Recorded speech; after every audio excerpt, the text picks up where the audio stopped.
Hello there, and welcome to Fellowship of the Golden Age. And we're having our third episode here with my lovely friend Sarah. So, welcome, Sarah, to this interview. Thank you. Thank you for having me. It's lovely to have you here. It really is. Thank you. So, Sarah, would you kick this off by just sharing a bit about your background, your culture, your family background, and just sketch it out for us? Sure. So I was born in Phoenix, Arizona, in the U.S., and I bounced around to Ohio, and then I made my way to Las Vegas, and that's kind of where I grew up in Las Vegas, Nevada, from about 8 to 21. And I'm 35 now, so from 21 until now, I've been a military spouse. My husband is a pilot in the Air Force, and so every 3 years we've moved to different states, and we even lived in Germany for a little bit. So I've kind of been everywhere. So that's like the locale of the timeline of where I've been. And then I would say my spiritual timeline, my mother was very open-minded. When I remember, like, my first memories of anything spiritual was her. She's very into like the new age mysticism.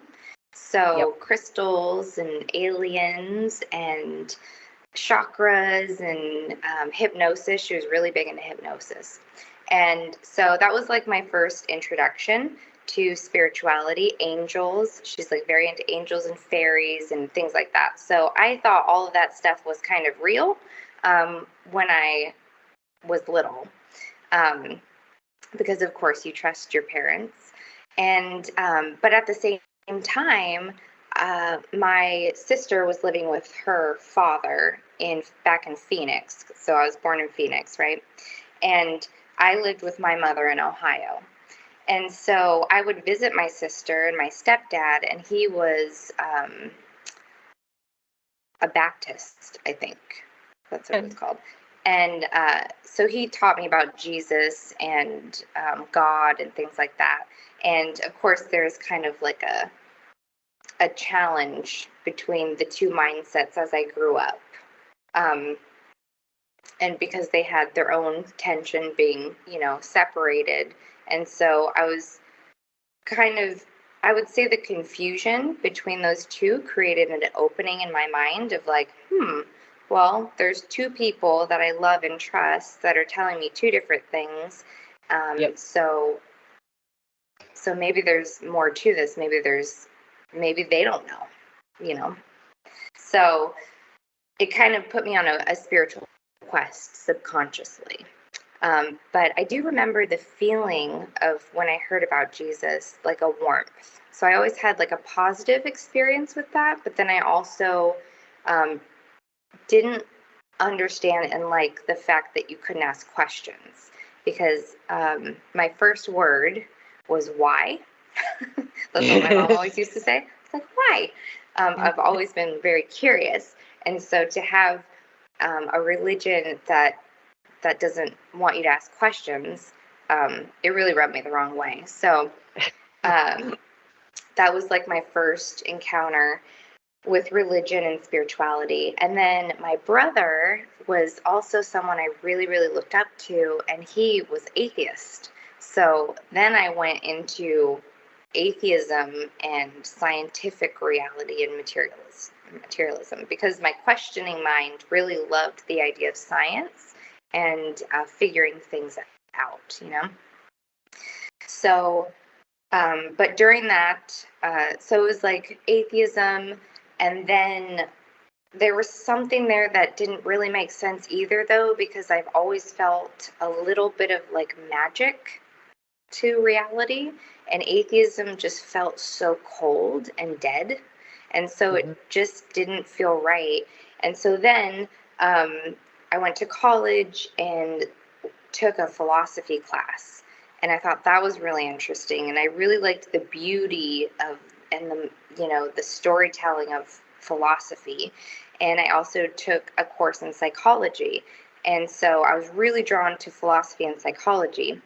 And I had a best friend, and we would just like talk about all sorts of things.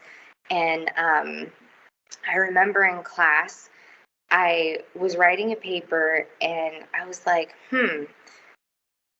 if I took the word mom, how you would define mom and feel towards the word mom would be completely different than me, because we're having two different experiences of Wow. what a mother is. So it kind of opened my mind to the idea that we're all kind of experiencing our own reality, and Yeah. that your beliefs create that experience. So that was like the foundation of like, okay, it was the foundation of me thinking this is what spirituality or what's going on, like from my perspective, versus trusting my mom or trusting my stepdad or trusting my brother. It started to grow within me of like, this is interesting. So then, and it was during this time that I kind of fell into addiction, because being in Las Vegas, that was definitely just kind of part of the culture, and I didn't realize it. But in hindsight, drinking and smoking weed and then doing pills is kind of just like a lot of people just do that. And then I did form an addiction to pills. And I think I'll touch on that later when we talk about separate selves. Okay. But anyway, so I was kind of in this like spiritual awakening at the same time as going through addiction. It was very strange. But I always had this little voice saying, you know, you're more than this. You're more than this. You know, come back to love. Come back to love. And I went to my aunt's house because of, you know, a really dark night of the soul kind of situation. I went to my aunt's house, and she had the book or the movie The Secret. Do you remember that? Yeah, yeah, Yeah. yeah. So I saw The Secret, and I was like, "Whoa, this is cool. Like this is something, right?" Manifestation and like all that stuff. I just loved the idea that we are in control of our realities. I just always loved that, and I always thought it was so interesting that like some people didn't want that, because that meant they couldn't be a victim. That meant that everything that they're creating is their choice to a certain degree, right? So it was interesting to see when I started to like to pursue that mindset, that some people were like, no, that's not true. I didn't create this. This is, I'm a victim, you know? So I just thought that was kind of interesting. And then so I dabbled in The Secret and kind of like opened my family and friends to it, and like, you know, did that whole thing. And then my grandpa was into Ramtha. And that was have you heard of Ramtha? Nope. No? Okay, so that was the first introduction to channeling. And I was like 16, 17. And I saw channeling. And I was like, whoa, this is interesting to see another being coming through another being. But I just thought it was like, okay, that makes sense, you know, that we can, if there are spiritual beings, we could like communicate to them. Like, that just seemed kind of normal. And I think that's because of being like being raised by my mom, who's like just very open-minded to that kind of stuff. And but something about Ramtha felt off. And so then I was kind of, so I was like, Ramtha, but I was still really curious about channeling. So I found Abraham Hicks. That was the next one. Yeah, yeah, Yeah. yeah. And it's all positivity and like feel good. And I just love that, you know, and I really needed that at that time because I was feeling so like lost. And so I loved that positivity. Um, but I didn't feel a lot of healing from it. It was just focused on positive, but it didn't give me um, a way to actually heal my psychology Mm. and my trauma. And so, but I still love it. I still love some of the things that they say, and like I still love it. But then I got into Bashar. Do you know Bashar? A little bit. A little bit, yeah. So, like I said, I've always been really curious. I think he's more of a mental being, and so just a lot of mental information, which satisfied a deep curiosity, but it kind of led me in circles. It still didn't give me like any tangible, practical ways of transcending my own suffering. Because at that point, when I got into Bashar, I was married and I had stopped using pills, but I was still so depressed and anxious, and like I couldn't even leave the house. I was just really in an awful place. And then I found Teal Swan, which is funny because it's like my vibration matched each, teacher. And so I found Teal Swan, and she basically helped me face my demons. I was like running from my pain, I had so much shame, just this overshadow of shame that infected my entire reality from the drugs and the things that you do on drugs. And so she helped me kind of face it and introduced me to like the shadow self, shadow sides, and things like that. But again, I felt like I couldn't get out of that low vibration. Like I faced it, but then I was stuck there. Like it didn't raise me out of it. So then I was at this point where I was so low and like bogged down with negative energy that I couldn't get out of it. I like started to drink again, and I just like could not escape this pain, this emotional pain, right? And I just didn't like myself and didn't like being in my body. And I got to a point where, I fell to my knees and had that moment of like, there has to be more to life. I'll do anything. I'm done. Like, obviously, what I'm doing is not working. So my mind is open. I'm ready, And I feel like I had to get to that point. And then that night, I think it was that night or the very next night, I had a headache, and like I was still kind of looking, and I was always like attracted to what's the spiritual cause of this? What's the spiritual cause of this? And chakras and things like that. And I was looking at the spiritual cause for a headache, and then I went down the internet rabbit hole, and I was like into the energetic bodies and whatnot, and then I linked to the Ascended Masters website. Yeah. And it was, I mean, like when you first read it, you're like, whoa. It's so Can clear. I just pause you for one moment?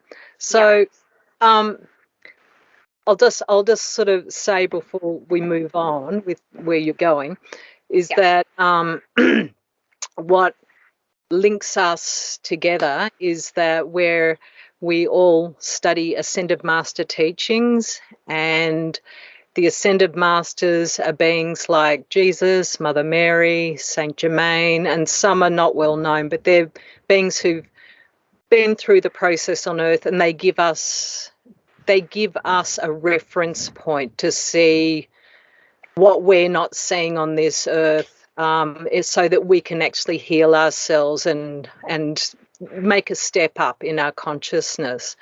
So that's something that is linking everybody who are part of these interviews. That's our commonality. And so with that, Sarah, now just take us on, your path. Just open up a little bit about, where you've explored with the masters. Just continue on. Okay. So, so I read a lot of the online stuff, and then I came to invocations, and I was a little cautious of it because it had a lot of language about God, and I was still kind of like shut off because of, atheism, and I had those mindsets still a little bit. And but I was like, I said I would be open. I'm gonna try it, and I did the Archangel Michael invocations. Yeah. And after about 2 weeks, I was like, I can breathe again. Like, because it took away all of the negative energy and protected and put the shield around me, and I could feel it. It was a real experience. It was amazing, and I could feel myself again. and I could feel love and light again. And I was like, oh my God. And then I never turned back. I just read everything I could. Yes. Yeah. It's amazing. And I want to tell everyone, just protect your, like, it's not, yeah. We're being so influenced by outer energies, and we identify with them, and we think that all this pain is us, but it's just energy. Yep. And once the energy is gone, you feel back in alignment, and it's amazing. And yeah, and that's one of the services that the masters give to us, is that we can invoke light. And so invoking light is actually using the spoken word. And this is a very important thing to recognize, that, it's one thing to sort of quietly pray in your mind, but by speaking the word out loud of what we need and reprogramming our consciousness to higher thoughts, I find it rewrites my brain, but also it just brings through that connection. Like I've loved how I felt like when I first started doing the invocations, that I felt like, it's like I'm just reprogramming my brain right now to think correctly, because it was all incorrect And before. that's what really drew me and kept me so engaged with the Ascended Master teachings, because it really does, it's so practical. It's really getting in there and reprogramming the beliefs to come back into alignment with love and with like you said, the higher thought.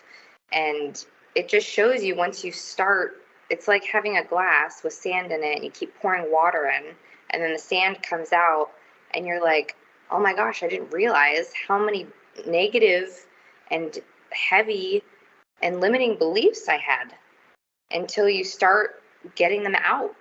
And then you just feel lighter, and you're like, oh my God, I feel like a child again. And then, it's great. I know. And it's funny, like, we say, oh, we're invoking light.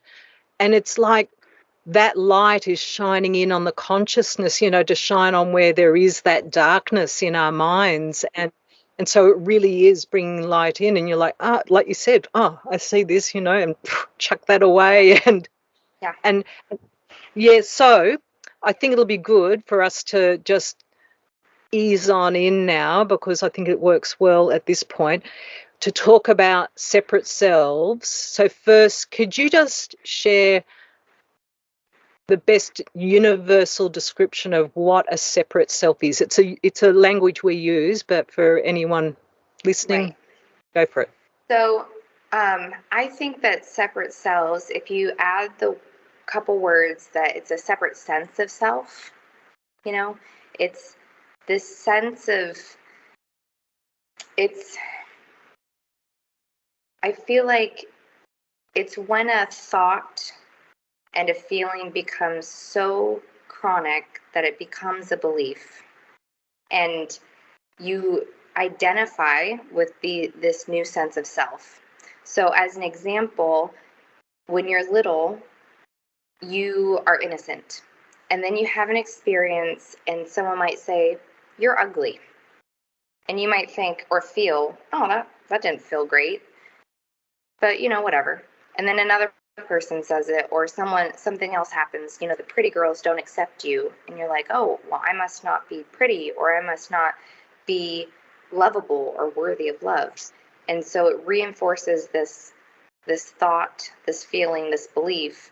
And then eventually you can get to a point where you identify with it, and it becomes part of your identity, subconsciously and subtly, so that you go throughout your life and you become an adult and you don't realize that you have this belief that you think you're ugly. And it's like it's a subconscious belief, and it becomes a sense of self. It's created from consciousness. So it is more than a program. It just becomes something that you believe. Another way I would put it is that it's like sunglasses that you put on in a situation to protect yourself, but you start seeing, you forget you have glasses on, and so you just see the world in that way. They're just unconscious programs, essentially. And I think that we create them in response to trauma. We don't know exactly what to do in that situation. So, to the best of our ability, we create this response so that our real self can hide. And then we project this false kind of sense of self, you know. So Yep. you might have that belief that you're ugly, and then from that you create this sense of self of like, well, I have to be perfect. I'm gonna, to the point of, you know, changing the way I look, or Yep. Yep. obsessing about something. So, you know, the Yeah. reprogramming. Yep, sorry. What were you No, gonna say? that's really good. I really like the way you've just explained it and described it. And it is fun with each person to hear a different description. It's Yeah. painting the picture. And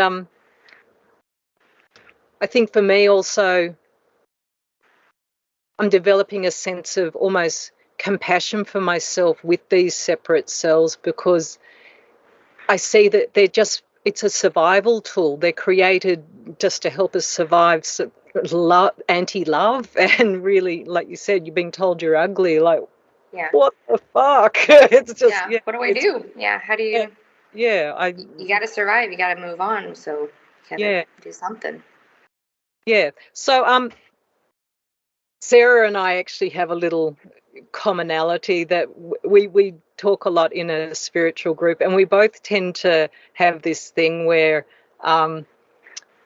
we get identified with a separate self, and we'll be communicating through that separate self, and then we both have this tendency to all of a sudden go, oh, what was that, and then immediately we can just like take ownership of it Mm-hmm. and decide to go in a different direction.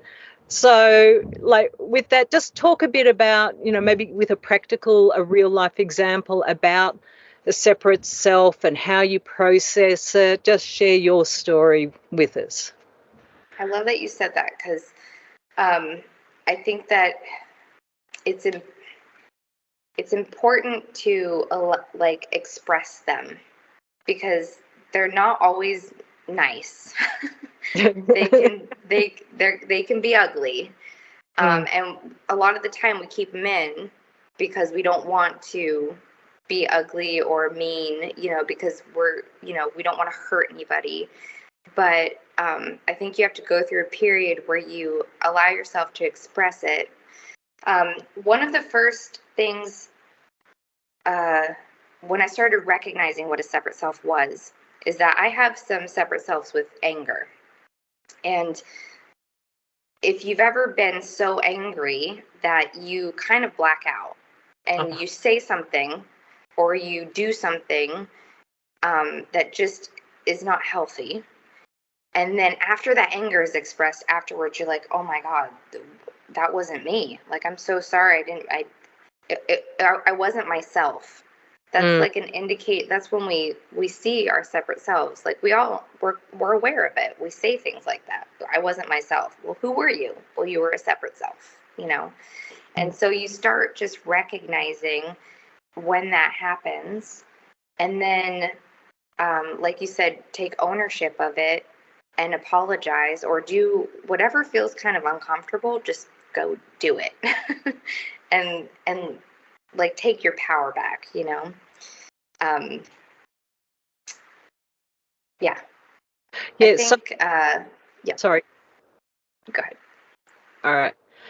Um, and so for me, let's say, like, if it is anger that comes up, and then I go in and I have a look at, well, what's behind this anger, and I try to look for the reality of, because the anger is like the clue that there's some Hmm. reaction going on, and then I'm looking for a reality behind, or an unreality, something that I'm not seeing correctly behind that. And sometimes the anger tells us, just to be aware of a situation, and another time it's something else. It's like maybe this. I often find this actually an anger towards myself, ultimately. Um, Hmm. yeah, yeah, Yeah, you definitely have to get comfortable asking questions. I feel like you have to like develop this language with your inner self, and if you want to, have the idea of the ascended masters, like I'm always, if I feel like I have acted in a compulsive way, or if I just feel like, okay, I'm sensing a separate self here. I'm sensing that it's not me. I'm not happy. I know I'm a happy person, but I'm not happy right now. I'm sad, or I'm jealous, or I'm experiencing a negative emotion. So I must be experiencing life through a separate self. The first thing I do is I ask for guidance.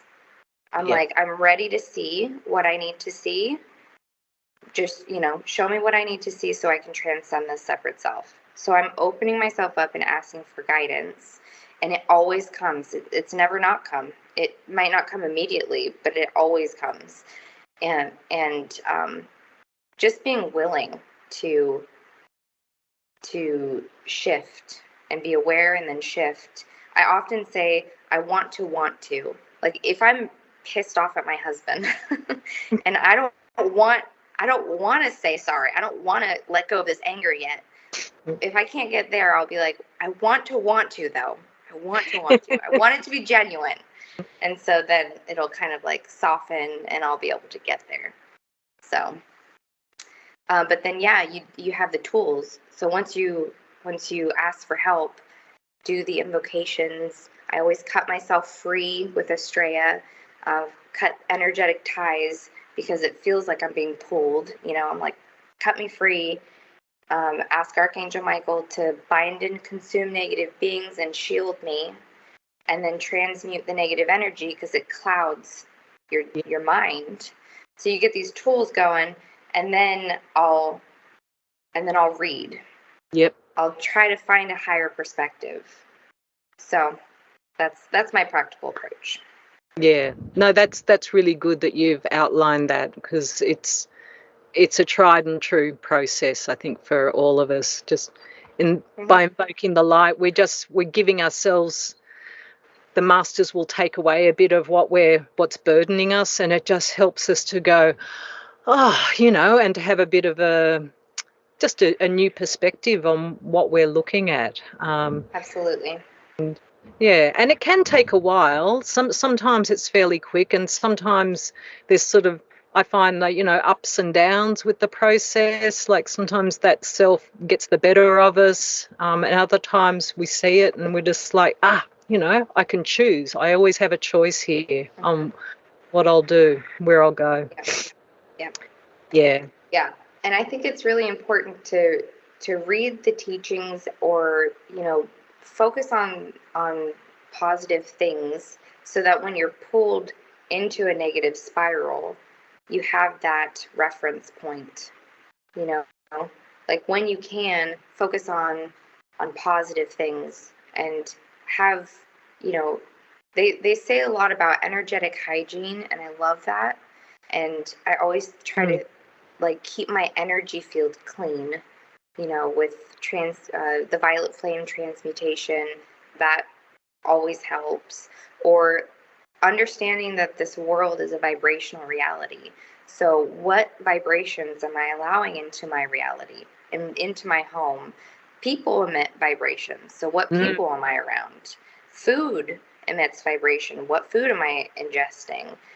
The things I'm reading and watching, the music I'm listening to. So, it's really a journey of understanding that and taking full responsibility of the things that you're interacting with too, I feel like.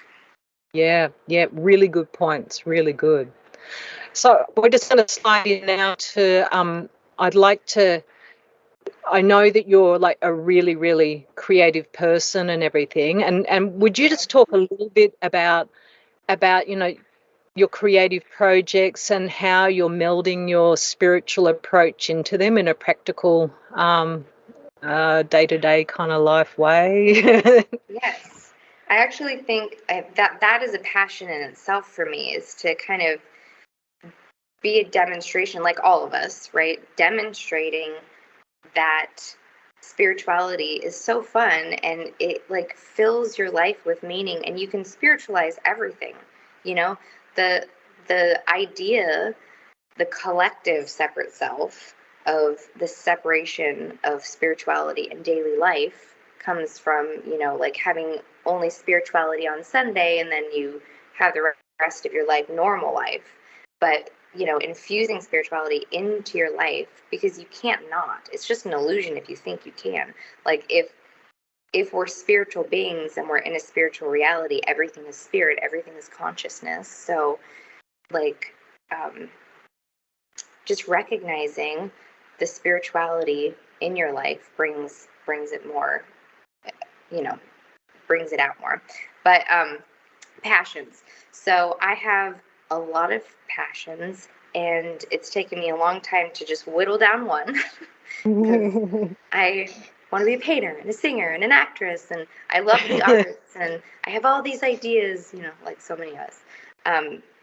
But the thing I am most passionate about is spirituality and healing and just being of service, being helpful.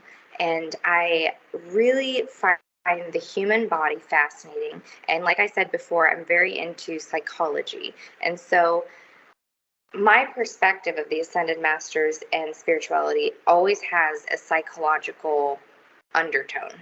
So the thing I like the most is the four lower bodies, how they bring that into the teachings, that we have four lower bodies: the identity, the mental, the emotional, and the physical. And so mastering those four lower bodies is, part of the path to self-mastery. There's not a lot of teachings on mastering the physical part of the four lower bodies, but I think it's a really important part. And that doesn't mean perfecting the body. That just means having mastery of the body. So even if you have an illness or an imbalance, perceiving that illness and imbalance in a higher way can help you, not suffer as much in the physical body. So I'm a Pilates instructor. I focus on energy, the energy body, the movement to get mobility back in the body, but movement in general, movement in the emotional body, movement in the mental body, just move, keep moving to heal. And so yeah, the practical way I bring spirituality into my profession is to just raise my own consciousness and then see the spirituality within whatever I'm passionate about. So every field you can find spirituality in every single field. Yeah. And so are you able to, with the Pilates, so we'd say, oh, it's working on the body. Are you finding a way to meld in the awareness of, bringing through the consciousness to match, to go with the body? So, bringing, is that possible to do that as you guide people? Yeah. There are so many people now in this industry and in the world that are seeing the connection between the beliefs and the mind, right? So if you have a negative belief, obviously it affects how you think about something. And then they're finding ways to scientifically prove the connection between the emotions and the beliefs and the body. So a really simple way to demonstrate this is when you're sad, the body slopes. There is a physical reaction to emotions. So just knowing that there is a connection to that. But the thing that I'd like to help bring clarity on is that it starts in the identity. It starts with the belief, and then it trickles down to the physical body, because we, in so many ways, we look at the physical first because we're in physical, and then we go up, which it's a figure eight. They both affect it. But if you want to change something, you can't slouch from sadness and then just move your body. You have to go into why are you sad? That's where the work is done, so that you shift your mindset so you're not sad, and then your body aligns. So I'd like to find ways to bring sorry, this is revelry, you might hear it. because I live on base right now. I can't hear Can you anything. hear it? Okay. No. Okay. But yeah, so I would love to be able to bring chakras, the the beliefs that are associated with each of the chakras, and connect that in some way, because I love the information they share with chakras, and yeah, that's helped me a lot personally. So, did that answer your question? Yeah, pretty much. Okay. Yeah. Because I mean, it sounds like also, you're in that process of developing it and bringing it right through, and yeah, it's a process. I mean, there's so much already out there, and that's kind of the thing, is like you find your passion, and then find the people who are already paving that trail, and so there's so many people in health, and even the Pilates industry, that are looking at energy and fascia and new ways to look at the body, and even how our spiritual self kind of affects the body, and what it means to be human. And so I don't even really feel the pressure to bring in new information, but I just, because there's just such a momentum going. I have all the faith in the world that we're going to get there. Yeah. Especially with like energy, understanding that we're energy and how to interact with energy in the body.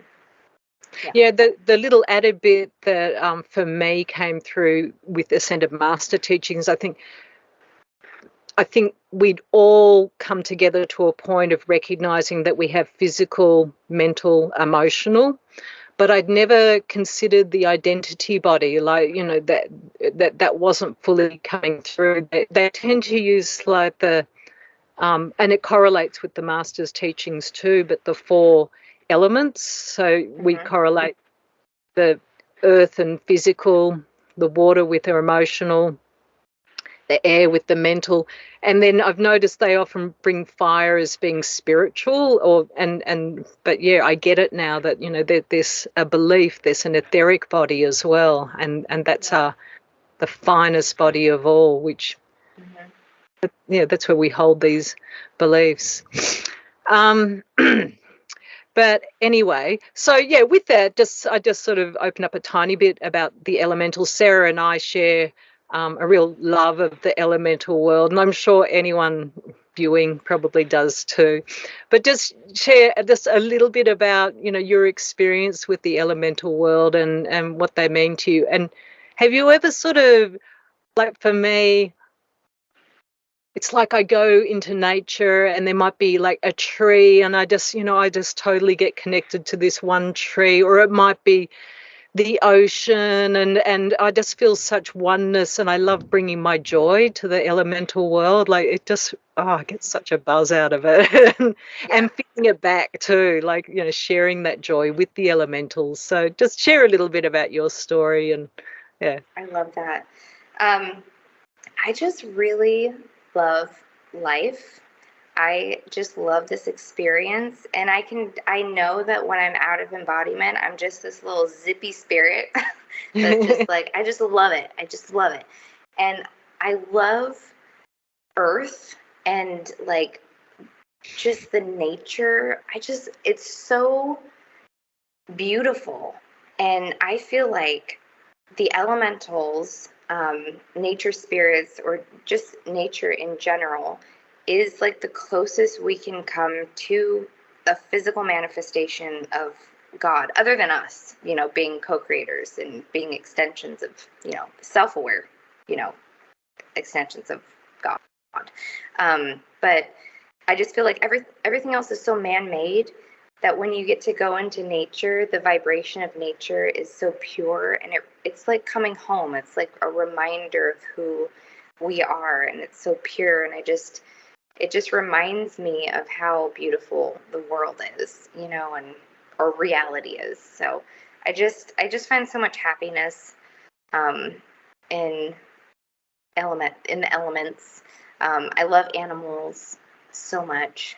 I think that they help us grow in consciousness, and they're such servants of growth, and I'm just so grateful for their service and helping us like grow, and because they take on some pretty harsh situations to Yeah, I was allow us just to. thinking about it the other day, and I thought, I think the thing is, we're human beings, we're creator consciousness, so we create our ego. And Mm-hmm. so and whereas elementals, they just are.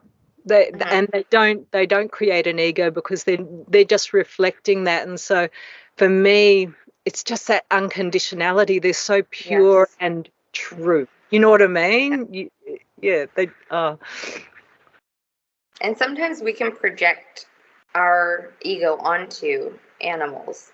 But when Mm, you start to like weed away, because of movies of like talking animals, and, like all the different projections that we can have, where we see animals in a certain way, that they might be lower beings, or they, you know, are, or just like, inhumane, you know what I'm saying? Like just mm, lesser, when all that is like, when you work through all of that and then see how pure they really are and just how beautiful they are, it's fascinating, especially like looking into the eyes of like my dog. Sometimes I'm just like, whoa, you are just mm. pure consciousness. It's amazing. Yeah. Okay, Sarah, Yeah. I think it's time for us to finish up. And first, I just want to say to you how absolutely wonderful it's been sorry, there's someone knocking on my door, so I really want to sort of just close this off. Okay. Yeah. Yeah, it's been really wonderful to be present here with you right Thank now. you. So Yes. my deepest gratitude, honey. Thank you. Thank I've you. enjoyed this This has so been much. wonderful. Yeah, I can't wait till the next time we chat. yeah, me too. Thanks for having me. Okay, thank you. Bye bye. Bye.